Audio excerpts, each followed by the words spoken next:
Notre dernière étape au Maroc est à Rabat, la capitale administrative du Maroc. Elle présente une situation privilégiée en bordure de l'Atlantique et du fleuve Bourg-Grec.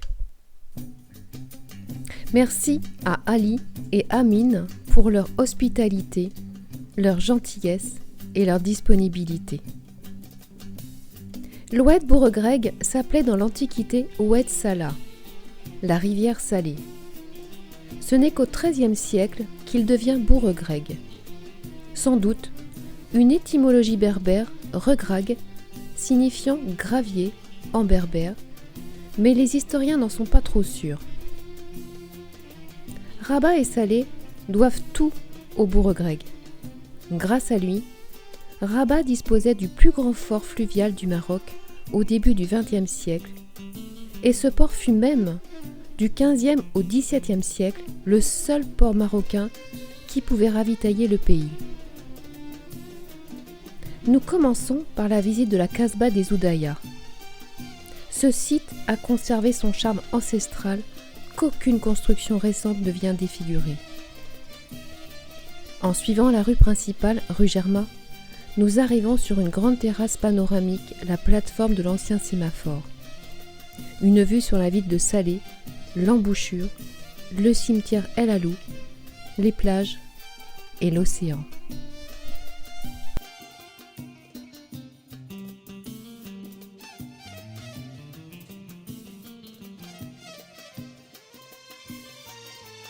La Casbah des Oudayas est située au centre de Rabat.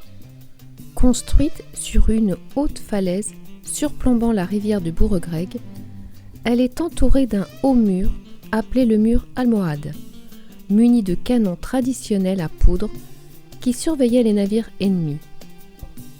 Elle est dotée d'un immense portail menant à l'entrée d'un quartier résidentiel dont les maisons conservent encore leur caractère arabo-andalou, qui se reflète dans l'étendue des couleurs blanches et bleues, ainsi que dans les petites fenêtres, les balcons et les ruelles étroites. Depuis 2012, la Casbah est inscrite sur la liste du patrimoine mondial de l'UNESCO. Isolée des tumultes de la ville par ses remparts, elle offre vraiment une escapade féerique.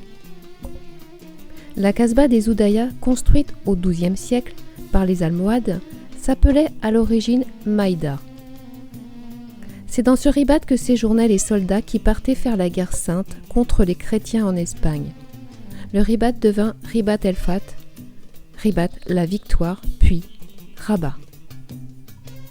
Lorsque les Morisques, les Andalous chassés d'Espagne, y débarquèrent au début du XVIIe siècle, elle prit le nom de Casbah andalouse et devint même une république autonome de corsaires de 1621 à 1647.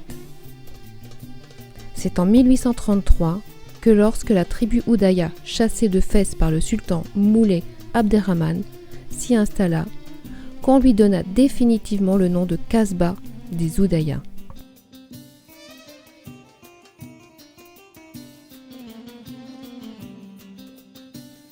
La Casbah abrite une grande mosquée, historiquement connue sous le nom de Vieille Mosquée, la première mosquée construite à Rabat en 544 de l'Hégire. Elle contient également de grands et spacieux jardins conçus dans le style andalou et que les habitants de la Casbah appellent Riyad.